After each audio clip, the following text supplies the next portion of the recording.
I'm Maria Menounos, and you're tuned in to AfterBuzz TV, the ESPN of TV talk. Now, let the buzz begin. Hey everybody, welcome back to AfterBuzz. We are your Songland after show, and today we are recapping season 2, episode 7. And I'm super excited because we have a special guest on Zoom with us. What's up, Zach? Hey, what's up? Hey. We are so excited to talk to you. You're our first guest of this season, which is really exciting. But before we get into it, I'm going to just start off with some introductions. So, hey guys, I'm your host, Julana, and my thoughts on this episode were that it totally brought me back to the 90s, and I wanted to play 90s R&B probably for the rest of the week. Violet, go ahead. Hey everybody, I'm Violet Kanyan, and I thought this episode was pleasantly surprising. I was surprised with the types of songs they presented, and I loved the way it panned out. How about you, Michael? What do you think? Hey guys, I'm Michael Barlow, and I absolutely loved this episode. I mean, I've been a Boys to Men fan my entire life, so it was just really, like, as soon as they came on screen, I was really excited. I got giddy, so I was excited about this episode. What about you, JJ? I am right there with you. It took me back to the 90s, just like you guys said, and I just then started playing, had to go back on my Spotify and play all the Boys to Men songs and just realize freaking how many wonderful ones there were. And so, yeah, I was just like a little kid again, so excited as well. So fun episode, loved it, thought the songs were fantastic and a great group of talented people. So, Zach, what did you think? I thought it was one of the honestly, I think it's such a great episode, unbiasedly. But yeah, seeing Boys to Men, seeing myself performing for them for the first time was like really trippy. It was really crazy in the moment, obviously. And it was only, we shot it not that long ago, and so just to think how different the world was then and all of that stuff was definitely. But yeah, anyways, aside from that, Boys to Men, crazy. It was, yeah. So I got a question really quickly. Was this, when it aired, was that your first time seeing the final episode? Yeah, that was my first time seeing it. They had, they posted on Instagram, like my performance or whatever, the day before. And so that was the first time I'd seen my performance. I didn't know if I sounded good. I didn't know literally anything. So I just been hoping for months, like I hope they didn't do me dirty. Like I hope they didn't, or I hope I didn't do myself dirty rather. So. Well, no, yeah. we thought you were great. We're excited to get into this episode. So let's get into it. You guys ready? Yep. All right, cool. So we're actually starting off with you, Zach, because you were our first contestant up on the show for round 1. Yeah. Okay. So we have you, Zach Waters, with your original song, Bad Things. And first, right off the bat, you're an LA baby. You're from here, which is really cool. We're all, based in LA now working. But I'll start off. My thoughts on your first round of the song was that the chorus was so in line with like 90s R&B. And that was what really like set my opening thoughts. I was like, man, I miss this kind of music. I want to pull out all my old mixtapes if I even have them, like find a CD player and play all these things back and like, but it was, I thought it was a great opening song because when Boys to Men came in, they mentioned that they were looking for a song that, was easy to remember and unforgettable. And I thought that your chorus was exactly that. Violet, what'd you think? I love this song. I saw it on Instagram the night before and I'm like, I'm obsessed with this song already. It was stuck in my head. So that's when I'm like, it's a hit. Anytime a song is stuck in your head like that immediately after one time, it's immediate. I know it's a hit. And I thought it was such a good, like a new 2020 version of Boys to Men. I could totally see them doing the song. Michael? Awesome. I mean, again, like everybody on this panel, everybody on the panel in Songland, like the chorus, the syncopation was so sick. Like it's been a while since I've heard a song that had that kind of driving syncopation to it, and I was singing it the rest of the night after watching it. Like it was stuck in my head. Kind of gave me that Robin Thicke vibe. The first iteration kind of gave me a Robin Thicke vibe to it. It was a really good song. Congratulations on that song, Zach. for sure. Thank you so much. JJ, what did you think? I totally agree. And I'm not just saying it because you're here in the room with us, but I wrote the same thing as you guys, that chorus, trying to remember the bad things, just was stuck in my head and I loved it. What I also loved about it is I think it was really, a lot of people could relate to that, because I think after a lot of breakups, you get stuck you're stuck on remembering the good things, and you harbor on those when you're trying to get through that pain of the breakup. But it's like, so that's like the mantra you have to tell yourself. It's like, there's a shit ton of bad things too that I need to be focusing on and remembering there's a reason why this isn't working out. And yeah, I went through this not too long ago. So yeah, I can see, I thought people, I thought fans would really like that and appreciate the kind of different twist on a relationship breakup song. Yeah, very relatable. Now, Zach, was this the only song that you submitted for Songland, or did you kind of like pick like a couple songs and they picked this one? How was that process to getting into the first round? Thank you guys all, by the way, for the nice comments about the song. It makes me really happy. This wasn't the only song. I pitched a bunch of different songs because I didn't know who was going to be. They didn't tell us who was going to be on the season, so they hit me up about one of my songs, which actually makes sense now. I have a song called New Fire that has like a New Jack Swing vibe. And I was like, New Fire, like who would put out a New Jack Swing record nowadays? I was like, the only person I could think of would be Bruno Mars, but I was like, damn, is Bruno gonna be on this season? That'd be crazy. But yeah, I had no idea. So literally I pitched some country songs, I pitched some like pop centric songs, and then mostly what I do is throwback R&B stuff. It's like, I guess that's like my forte. So I had a couple that could have worked for them, but I had no idea until the day before we like performed it for them, or 2 days before we performed it for them, that like it was going to be for Boys II Men. So Wow, that's crazy. yeah, it's a crazy thing to be like, and you guys got Boys II Men, congratulations. You're like, oh shit, wow, okay. What a moment! What a great moment in your life, right there. Yeah, it was pretty cool. It was pretty cool. Cool. All right, we're gonna move on to the second contestants that came up. So we've got Quan and Lisa with their original song Maybe, and this was cool because, like we've been saying throughout this season, like Songland is really doing a lot of different things and like experimenting with a lot of different artists and songwriters and duos and teams, which I think is really, really neat, because in the first season we didn't see that. So this season, like, it's a little bit exciting, more exciting. But I love them. These were the first, husband and wife team that we saw, which I thought was super sweet. And dude, he had an amazing voice. I know that she sang the original song, but when he sang a little bit, I was like, whoa, like he should have sang the song, because it does help when you have a man singing to a man group, trying to pitch a song. Yeah, sure. What do you think of this one, Zach? We'll start with you. I thought this one was great. I also was surprised because, again, the only times that I heard their song, I never heard their song like fully. I only heard it when I was on the other side of the wall when they were rehearsing, or when they're actually pitching it to the team. So I never got to hear it, and so I was actually like, okay, I want to sing. Damn, like, wow, I didn't know he sang like that. So it was great. It's such a classic song, and I love what Shane did with it. Nice. Like, I think it was really, sorry, I don't want to skip ahead. That's good. Yeah, we'll get into that. Michael, what did you think about the first round of this song? Okay, so when Quan and Lisa came out, I immediately recognized Lisa because I grew up on Christian music in the South, and she was in a Christian girl group called Out of Eden. And then I saw the last name, and he is the nephew of BB and CeCe Winans, who is also kind of in that Boys II Men sound from the 90s vein. And so when he opened his mouth to sing, I was like, he sounds so much like his uncle, who sounds a lot like Wanye.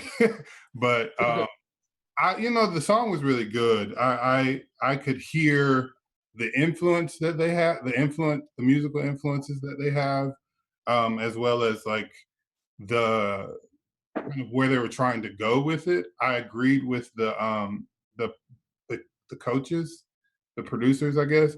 I agree with them that the lyrics weren't as vulnerable as they could be, as relatable as they could be. It was kind of a vague, what if it's love kind of thing. But I think they had a lot of potential in the song. So it was a good song. Nice. Violet, what'd you think? I totally agree with you when you said, why didn't he sing first? I was like, why is he just sitting there? And then I was like, oh, maybe he doesn't really sing. He just helps write. And then he sang, and I'm like, you're joking, right? Like, you're kidding me. Why are you not singing? And again, like, you're pitching to a guy group.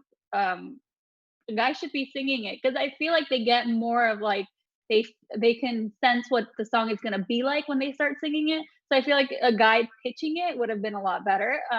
But I actually really, really love the lyrics. I thought it was telling the story, and I love that. But I did think that from the beginning to the end, it was missing the middle of the story. So I wanted a little bit more. I wanted to know how they got to the point that they got to. But I really like the song, and I'm not really a ballad fan, but I really liked it. JJ, what were your thoughts? First of all, I agree with all of you on the guy that wants you to sing it, because for me, this is one where I was surprised, because this is the one that I would have picked to send home, because I didn't think that it was, to me, it felt a little like old school and not in that R&B 90s kind of way. Like it felt slow. And I wrote down that I could see somebody more like a Celine Dion or somebody reading this, I thought singing, and I thought it was beautiful. But I think because it was presented in that way, it made me go see it for somebody else other than them, which later I'm totally wrong. But that's how I felt in the first round, and it was just kind of, it didn't feel something that really struck me as being different and special, where I thought some of the other performers were, and maybe more in the vein of what they were looking to do for kind of the new Boys to Men. Yeah, and that's kind of a hard area to cross too. I've had this thought with like other artists that were like really, really popular, in the 90s, and then they come out with new music. Like, it's like you fall in love with what they did back then and all their hits, that sometimes when they try to put out new music, you're like, wait a minute, this is so-and-so, but I like so-and-so from the 90s. So it's like part of you wants to hear new stuff, but also a little part of you wants to just have them make more new things that are like the old things, Mm-hmm. Like it's kind of a hard thing with artists that are, coming back after a couple decades. But we'll move on. Sorry, go ahead, Zach. No, I said, yeah, that's such a hard thing to do. Yeah. A lot of people want the whole thing, but you want a new version of it. It's like, it's such a fine line to toe. Yeah. So that's a challenge all on its own. But we're going to move on to our third contestant, Charles, with his song Jukebox. And who wants to start with this one? JJ, you want to start? Sure. All Yeah, right, I thought this was a fun song. I liked, I thought it had a good vibe to it. I thought, it got you moving a little bit. I liked Esther's idea trying to switch it to 2020, because I thought, I definitely thought that it needed to be changed in order to fit for them, because I did wonder about them. I was kind of torn between these two. It was the one, but I thought you might want to remove like this part where he starts kind of rapping it a little bit, because I didn't know about that fitting with them. So, but I mean, I thought it was fun, and it had potential. Good energy. Yeah, I kind of like the rap verse. I think for me that was like my favorite part of the song. Actually, I loved it, but that's what made me wonder. Like I was trying to hear them doing it, and I think kind of still being pulled back to their other songs. But that's why I did like it too, thinking if they wanted something different, that's different and cool, maybe they could make that work. Yeah. Or that's when they pull in like a hot new artist that's hot right now to like do the rap verse, Yep, totally. What did you think, Zach? I remember the first time I heard it, he was the first one to go in rehearsal. And so to play it with the band, and I just remember being like, oh, this kind of felt it. I really liked it. I thought it was hot. Like, it reminded me of like a more up-tempo version of Drake's Just Hold On, We're Going Home, which I thought was cool. I couldn't hear the lyrics because I was hearing it through like a wall. So last night was the first time I got to hear it, but I thought it was fun. I agree that, you know, when he starts rapping, you're kind of like, they don't, like, I've never heard, Boyz II Men doesn't really rap. So I immediately thought, okay, that might be like a feature part, or something, you know, get like whoever's hot right now, or you know what I mean, on to rap with them to make them current. But at the same time, like a lot of times verses get rewritten anyway. So, you know, they could have very easily been like, yo, this chorus is really, really good. The vibe is fun. You know, let's just take the rap parts out and rewrite whatever. So, but I did actually really like the song. Honestly, I loved all the songs. I'm not even lying. I loved all the songs. Cool. Michael, what were your thoughts on this one? I thought it was a good song. It had a great melody. I think like the rest of you guys, when the rap part came, I was like, it kind of took away from me being able to see them record this song. And then I started listening to the lyrics and I was like, it's a lot, it's cool. It's a bit wordy in terms of what Boyz II Men is typically known for. There was a lot of like reliance on cultural references that I thought was strange. Like a little peppering that in is one thing, but like the whole song was like just one cultural reference after the other. And I was like, well, if this goes through, they're going to have to rework these lyrics a lot. And I don't know what they're going to do with this rap part. And so, you know, as it turned out, it helped me understand the process a little bit better. But I mean, it was a good song, probably for another artist though. Yeah. Violet, do you have anything you want to add? Yeah, I just thought I actually really liked the song, and I thought that our Charles felt more comfortable rapping. So I'm wondering to like go for Boyz II Men. I was actually really interested in seeing what they would do with the song, so I was hoping it would go to the next round, but that didn't happen. Yeah. So unfortunately, he didn't go to the next round, but we wish him the best of luck with that song. And I definitely could see somebody else using it. So that's the cool thing about this show. You know, it's like maybe that artist didn't take it, but this will be a great question for you later, Zach. But like, you know, we've often wondered, like, maybe there's other artists that watch the show and they're like, yo, I like that song. Find that guy, get me that song. You know, that could totally be a possibility. So, all right, we got one more person in our first round. We have Chris Lee with his song Lovestruck. And he was from New Jersey. So I'm just going to start off with this one really quick, kind of circling back to what I said before. My first thought was that this song was really different than what I was used to hearing Boyz II Men sing. But then that's when I had the whole thought of like, you know, but they want different, but sometimes people don't want them to be different. They want them to be the same. So that was kind of like what I was thinking during his song. But I liked it. Violet, what were your thoughts? I actually love this song. This was my second favorite song. And I thought the whole vibe was awesome. I love the way he just like came out. Esther's like, it's Boyz II Men. He's like, what's up, guys? Like, cool, whatever. So he was just like so chill about the whole process. And his song kind of was the same exact vibe. So I feel like it's really the kind of person he is.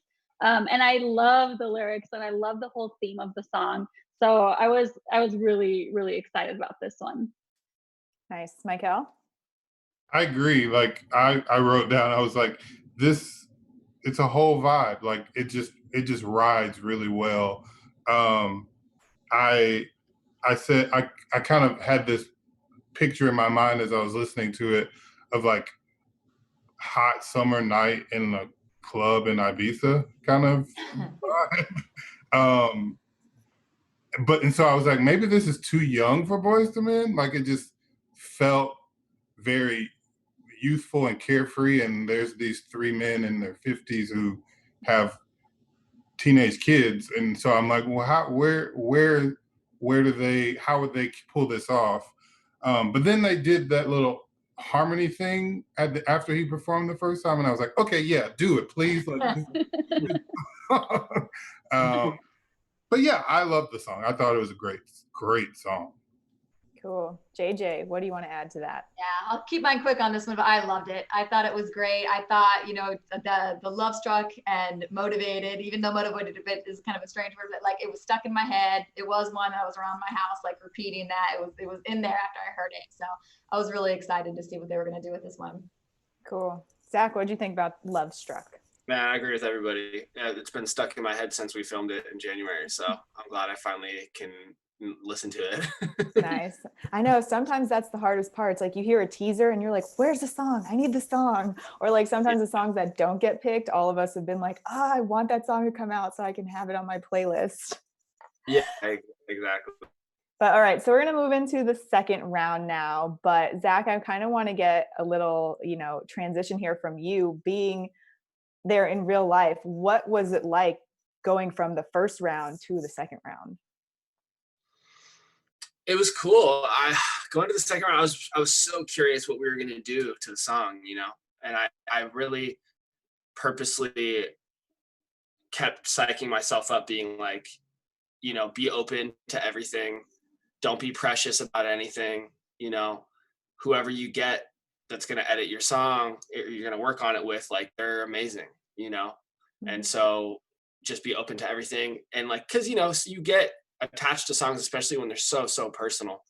So it took not a lot, just I had to keep reminding myself, like, don't be precious, like you gave your baby up for adoption here, and it's time to do whatever it needs to do to become a voice of men song. Yeah, that's a great analogy. You gave your baby up for adoption, because that's one Kind thing. of dark.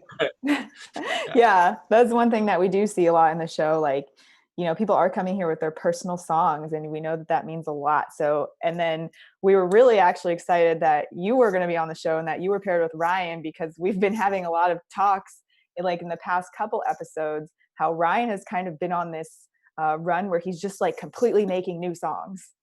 So yeah. But let's go with Michael. What were your thoughts on Zach and Ryan in the studio working on Bad Things? I think Julala, you said something great because I was like, okay, Zach's gonna be here because I really do want to know, is there no rules about reworking the songs? Like, can you just do whatever you want to do? But before you answer that question, I love the rework. Like, I think Ryan's a genius when it comes to trying to take something and kind of repackage it for whoever he's pitching it to and what they're asking for. And when you guys went in the studio, I was just like, just don't touch the chorus. Just leave that alone. Like, that's like the money. Leave it alone. And thankfully, you guys kept it the same, because that syncopation, again, it's hot. It's just like I haven't heard anything like that in a while. But I love the modern spin on it, like kind of bringing it into the pop world from R&B vibe of the 90s. Like, I appreciated that. And obviously Boyz II Men did too. Yeah. Violet, what were your thoughts on the rework? I thought it was awesome. I was like, here we go, Ryan's doing it again. He's changing the whole thing, but I'm so glad he kept the chorus, because that part is just fire. It's so good. And I thought the rework was actually really, really good. I thought I wouldn't be able to like get past the first version, but I thought the rework was amazing. And I need that on my playlist right now. So you have to drop it on Spotify immediately. I wish I could. Is it not out yet? I thought they came out immediately.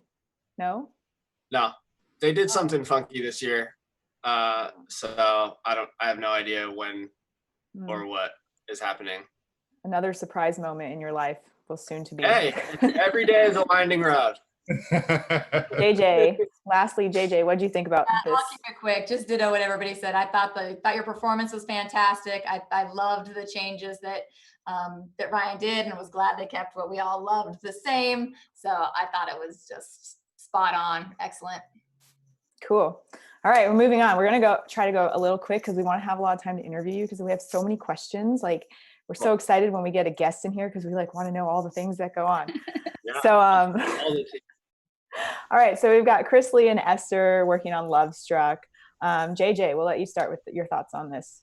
Well, I love Esther, and I love this song to begin with. So yeah, you have that hesitation because sometimes in the past we haven't liked how they've been reworked. But yeah, this one I was happy with. I like the way that they cleared up the story and the lyrics, and I like that they changed it to Lovestruck and Complicated. And I just, again, this one, I loved, it got me moving still, and I just thought it was great. I loved his performance as well. Cool. Michael, what do you think? If it was possible, they made it even sexier than the original version. So like, that's all I have to say. It rides. It was a great song. Very sexy. Yes, I will agree. Very sexy. Indeed. Very sexy about a topic that is a hard topic to deal with. You know? Violet, thoughts? I loved it. I ditto everything everyone said. I was jamming on my couch. Love, love, love the song. And Zach. Ditto to everybody. I Great. loved what Esther and Chris did with it, and yeah, like to make that song ride even harder was tough, but they were able to do that. So yeah, she did a good job of keeping the song sounded pretty much the same as like she just tweaked it and fine-tuned it a little bit. Just fine-tuned, which is, I was really stoked that she literally, it's like the same song, just changed some little things just to shine it up just a little bit, you know. Yep, just shine it up a little bit. Just all right. So then we've got our Quan and Lisa duo. They were in the studio with Sean working on What If It's Love, and I thought this was really interesting. We found out something about Sean that I personally didn't know. Like, I didn't know that he had been married and had kids, and that is, I think, when you're in a marriage, there are a lot of hard things that you go through and you deal with that you can't really understand unless you've been in a marriage. Violet, we'll let you start with this one. I actually really like the rework of this. When when Juan was singing it, I was like, okay, this is really good, and it was. That's like all I can say. I want that song on my playlist. Same. Michael, what'd you think?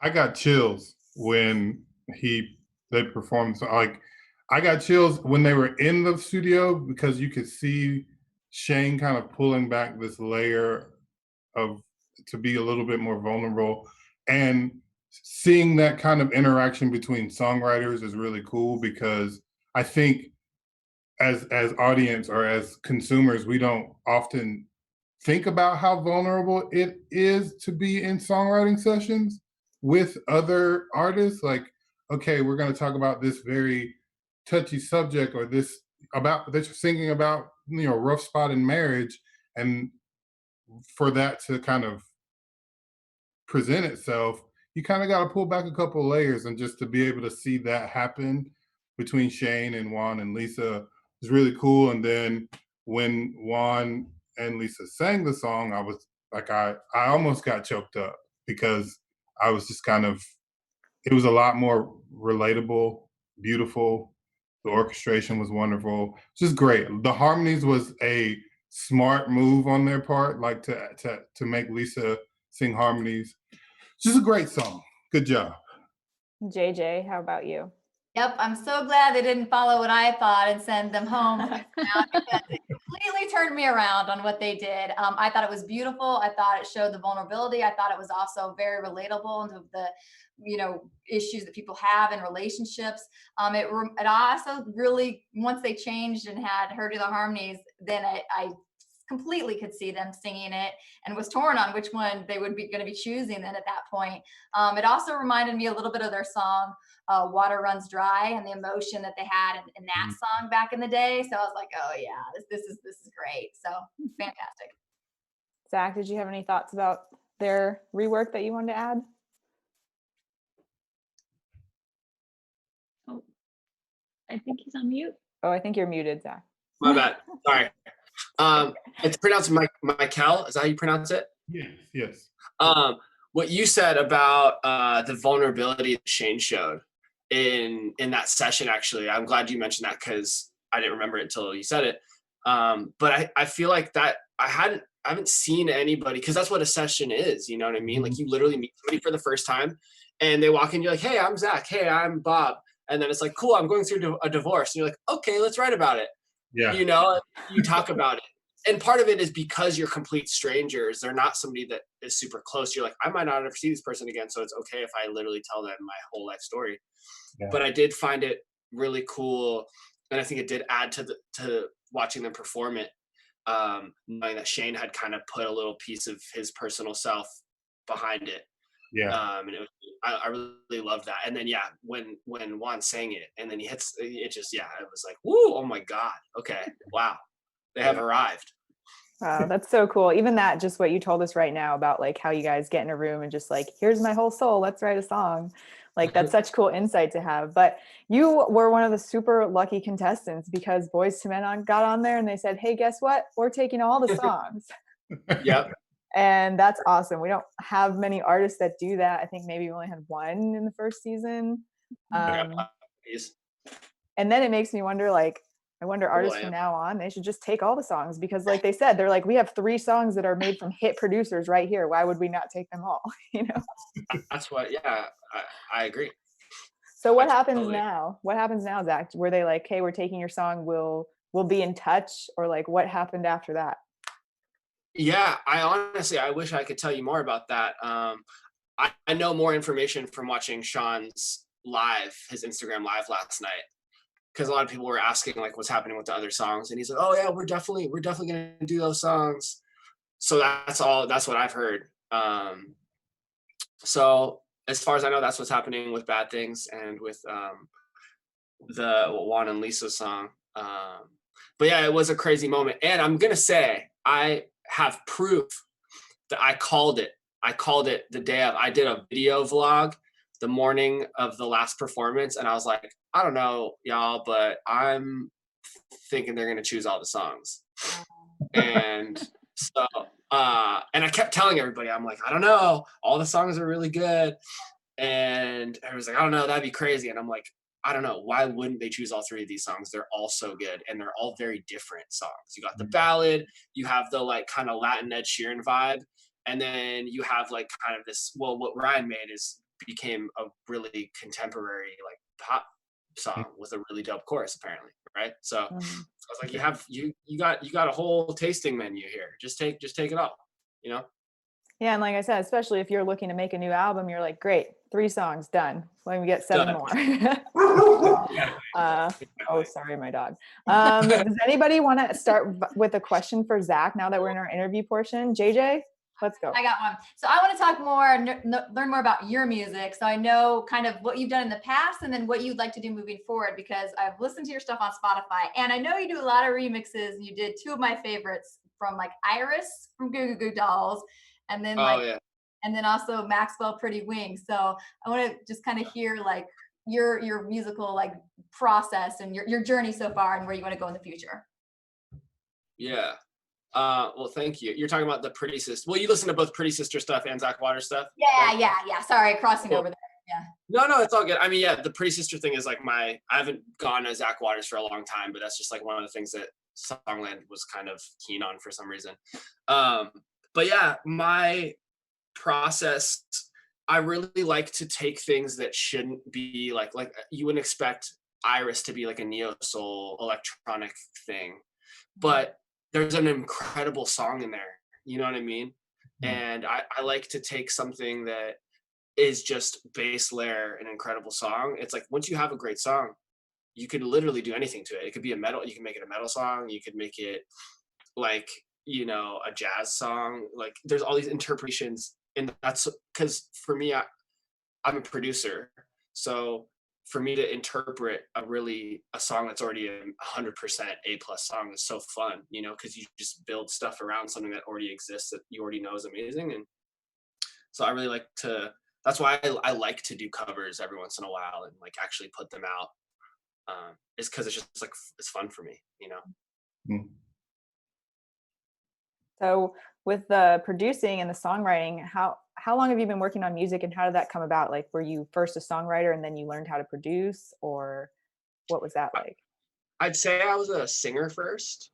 You know, I was like singing in my room, to, you know, I played like sports my whole life. Like I wrestled and I boxed and I played football and I skateboarded, and like nobody knew that I sang. It was like I just kept it a secret, you know? And then like senior year of high school, I finally, but like I'd go home every day, and my stepdad introduced me to Boys to Men, and like since I was a little kid, since I was like 5, I was into Jodeci and Color Me Bad and D'Angelo and like Marvin Gaye, Earth, Wind and Fire. So that's all the stuff that I just grew up on, you know?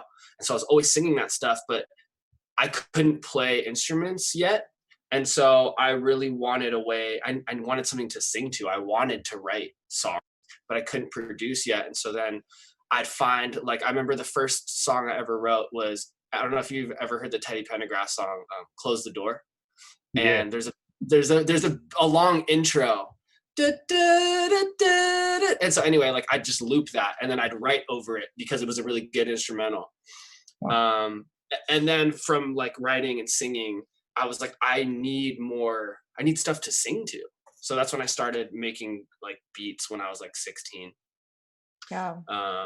And then, you know, started bands and like did all, like ran the gamut. Like I was in metal band. I like just wanted to find a way into music, you know? So even if that was playing bass in like a hardcore band, you know, that was just a way. We were playing shows at the Whiskey and like high school and stuff. And that was how I got started in that. And I produced that band's demos, you know, that's how I learned how to use Pro Tools and that kind of stuff. And then, you know, that led to like, you know, publishing deal and record deal and like that kind of, you know, that stuff. Very cool. That's awesome. Violet or Michael, do either one of you guys have a question?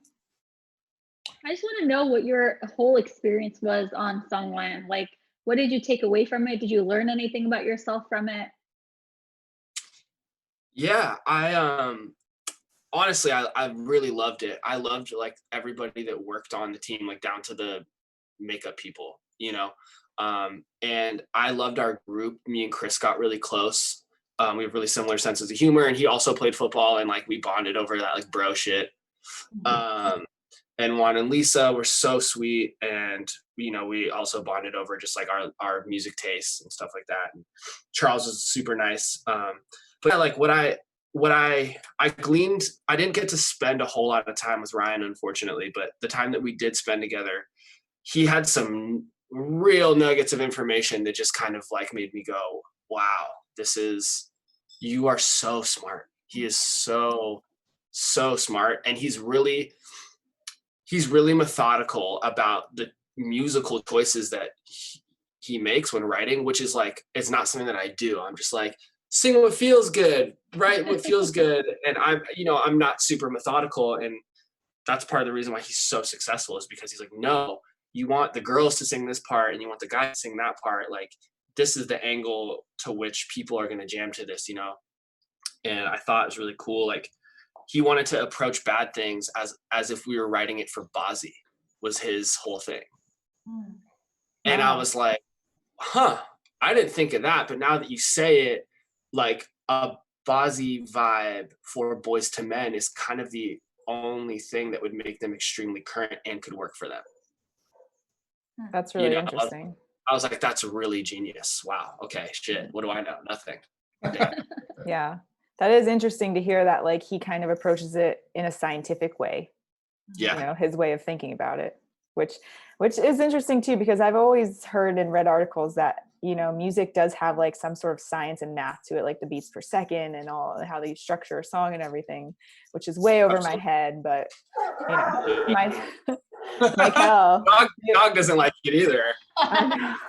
He's like, hey, it's time for my walk. Come on. He's like, math, hey, math. I know. Michael, do you have any questions for Zach? We've got like a couple minutes left, maybe like 5 minutes. Yeah, just real quick. You talked about how you had to prepare yourself to not be so precious with your songs. When you got into the studio with Ryan and he kind of started messing with it and changing things, did you find that difficult by the time you got there? By the time you got to that place where they were like, okay, we're changing this and taking this out and putting this in, was that difficult? It wasn't difficult. It was just jarring is all. So like the first time that I the first time I heard it was when he played for me on television, you know, and then we worked after and tweaked some stuff, but he'd kind of taken the song and made that beat. Which I was like, that's what I would do. You know, I'm so close to the song. I'm not going to help you necessarily like work out a completely new version. Like you should do that. And then let's collaborate on, you know, like maybe we should change that chord back or whatever. But it was jarring, and it took me a little while to get on board with it, to be honest. But then when it clicked, I was like, oh my God, this is so good. Yeah. It's so good. You know, like I really, the B section that he changed of the chorus, I really agreed with, because I repeat that part twice. So one of them had to go. And it's like, you know, crazy, drive me to my knees, let me start to think she's the only thing I need. And I was like, woo, that is so catchy. and also the end of the pre where it goes, when I think about it, I just try to remember the bad. And I was like, that's a great setup, you know? Yeah. So it just took me a second. And then once I got it, I was like, I get it. This is hot. Yeah. That's awesome. Well, thanks, thanks, Zach, for coming on and sharing your insight with us. We're going to sign off here, but before we go, just tell us a little bit about what you have going on now and like what happens after Songland. Where can people find you to hear your music, and like what projects are you working on? Yeah, thank you guys so much. It was really nice to talk to you all and hear your insights. You can find my music on Spotify, Pretty Sister. That's my main focus. I'm obviously writing for other people and working on other projects and stuff. But yeah, gonna drop a record this year. Always working on more music for that. So yeah, Instagram, Twitter, Spotify, YouTube, the usual suspects. At Pretty Sister Music. That's where you find me. Awesome. We'll look you up. Violet, where can people find you? You can follow me everywhere at Violet Kanye, especially on Instagram, and on my blog, beautyinsideus.com. Michael? All right now. Find me on all of the social medias at Official Michael. That's Official MYKELL, and my website, officialmichael.com. Official Michael. Yeah, everybody take notes. Everybody else out there. All right, JJ, what about you? You can follow me at jj.jurgens on Instagram, and then on Tom Girl everywhere. Tom Girl TV on Instagram, YouTube channel, Twitter. Very cool. And you guys can find me on Instagram at Julana, Julana, and that's it for us here on this show. And thanks for joining us again for this Boys to Men episode. Violet, do you know who we have on next week? Yes, my girl, BB Rexa. Nice. Nice. Cool. All right, guys. Well, thanks for joining us, and we will see you here next week, same time, same place. And remember to follow Zach, and big thanks to him for joining us too. See ya. Our founder, Keven Undergaro, and me, Maria Menounos, would like to thank you for tuning in to AfterBuzz TV. Remember, we're not just the first, we're the biggest in the world, and we're the only destination for all your favorite TV shows. Whatever you crave, we've got it. So go to AfterBuzzTV.com and check out our lineup. Buzz you later.